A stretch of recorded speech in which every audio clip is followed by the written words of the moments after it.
Assalamualaikum warahmatullahi wabarakatuh, teman-teman mahasiswa semuanya.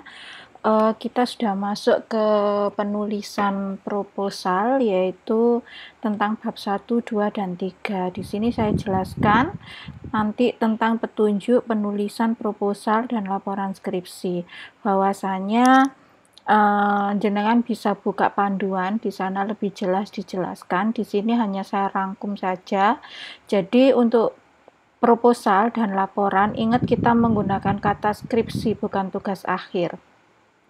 Jadi seluruh tulisan menggunakan Time New Roman, termasuk rumus, gambar, dan tabel. Semuanya harus dipindah dalam bentuk Time New Romans.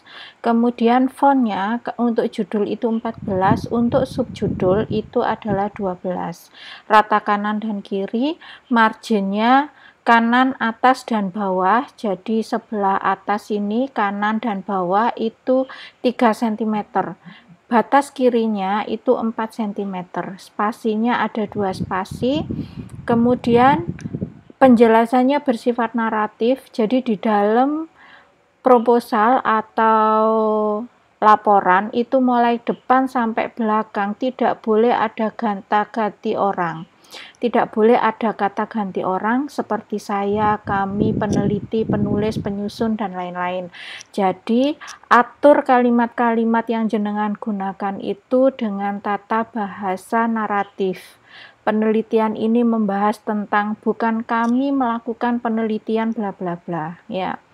Kemudian tidak boleh ada kalimat perintah. Jadi semua kalimat itu bersifat menjelaskan. Misalkan tambahkan A, tambahkan B, buat garis. Nah, itu kalimat perintah. Tidak boleh ada kalimat seperti itu.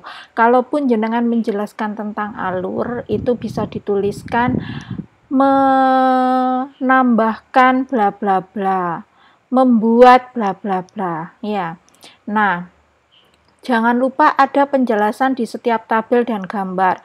Biasanya kalau jenengan menggunakan tabel itu hanya tabel saja ditaruh, gambar saja ditaruh, tanpa ada penjelasan itu tabel apa, itu gambar apa, tabelnya menggambarkan apa, tabelnya itu menjelaskan apa, hasil dari apa. Nah, itu harus dijelaskan. Jadi buat laporan atau proposalnya jenengan itu seperti novel. Jadi semua yang baca itu mengerti, ya, alurnya jelas, terinci begitu.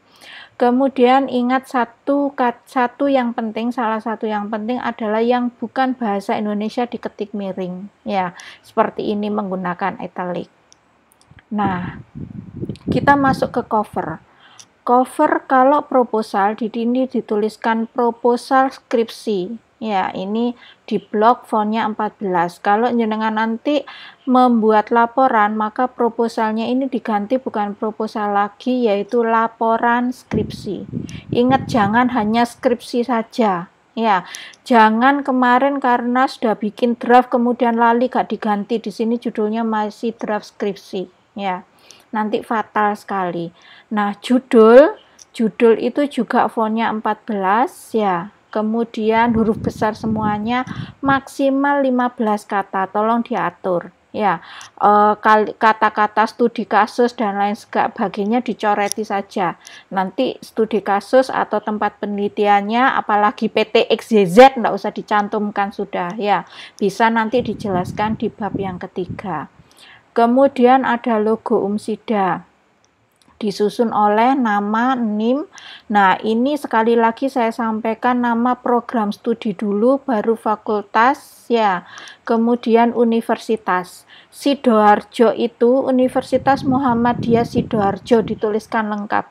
Karena Sidoarjo bukan menunjukkan kota, tapi menunjukkan nama kampus kita. Ya, kemudian tahun, ya, tahun berapa. Kalau memang proposalnya jenengan berganti, misalkan di tahun depan, maka harus diupdate ini, bukan 2020 lagi, tapi 2021. Nah, setelah cover, ya, masih dalam rangkaian cover itu ada lembar pengesahan. Nanti pada waktu pengumpulan atau pendaftaran seminar proposal jangan lupa sudah ditandatangani oleh dosen pembimbing. Ya, kemudian sudah ada kata pengantar. Kata pengantar ini sifatnya resmi. Jadi hilangkan ucapan terima kasih kepada keluarga, teman, ya. Kemudian istri, anak dan lain sebagainya.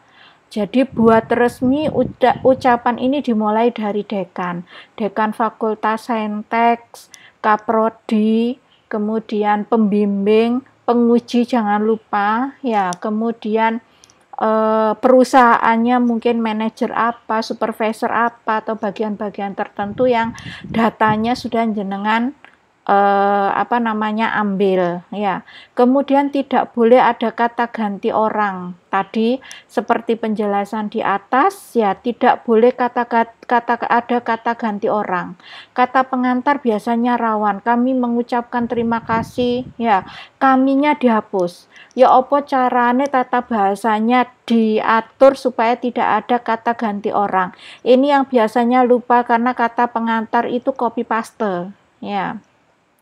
Abstrak itu ada 3 alinea. Alinea yang pertama adalah masalah, berisi masalah dan tujuan. Alinea kedua metode yang digunakan. Alinea ketiga hasil. Kalau masih membuat proposal, biasanya kita belum mendapatkan hasil, bisa menggunakan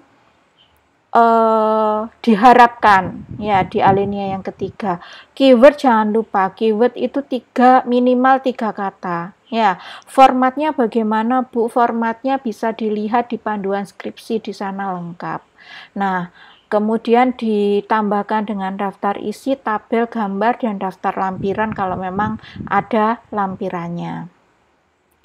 Kemudian isi bab 1. Bab 1 ini menggunakan angka Romawi. Ya, bab 1 ini menggunakan angka, bukan Romawi, bukan I. Ya, kemudian di blok fontnya 14, ya.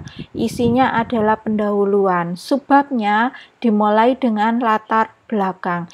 Di sini menceritakan tentang sektor atau tempat yang diambil permasalahannya yang pertama, yang kedua adalah masalahnya apa. Ini yang paling penting.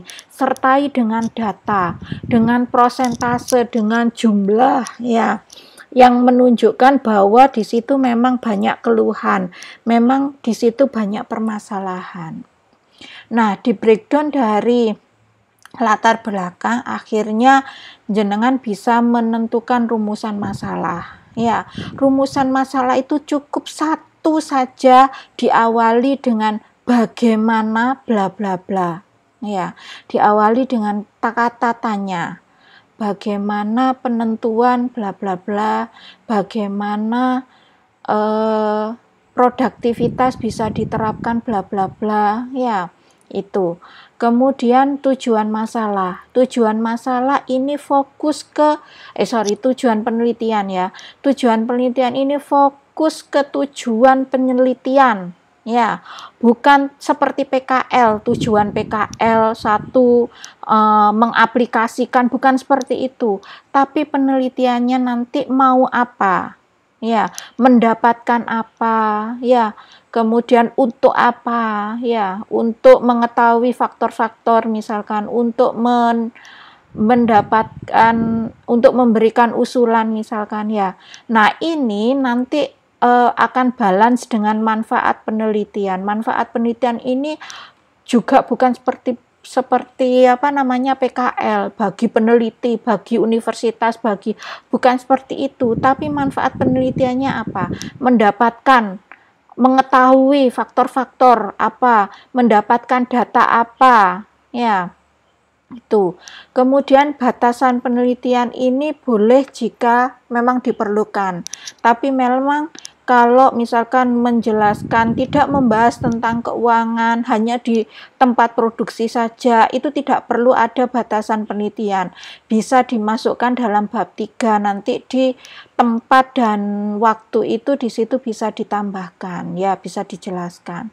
Kemudian sistematika penulisan, ini hanya sampai bab 5 saja ya, tanpa daftar pustaka. Jadi masing-masing subbabnya ini terdiri berisi tentang apa nanti ya. Jangan copy paste. Bayangkan skripsinya jenengan nanti isinya tentang apa, itu yang dijelaskan di sini. Ya, jangan copy paste. Nah, itu tentang bab 1. Silakan dikerjakan, kemudian nanti akan ada pengumpulan lembar bimbingan yang materinya pada tanggal minggu yang sudah ditentukan, nanti di e-learning bisa dibaca ya. Nah, pada tanggal tersebut jenengan harus melakukan bimbingan mengenai bab 1. Itu saja, terima kasih. Wassalamualaikum warahmatullahi wabarakatuh.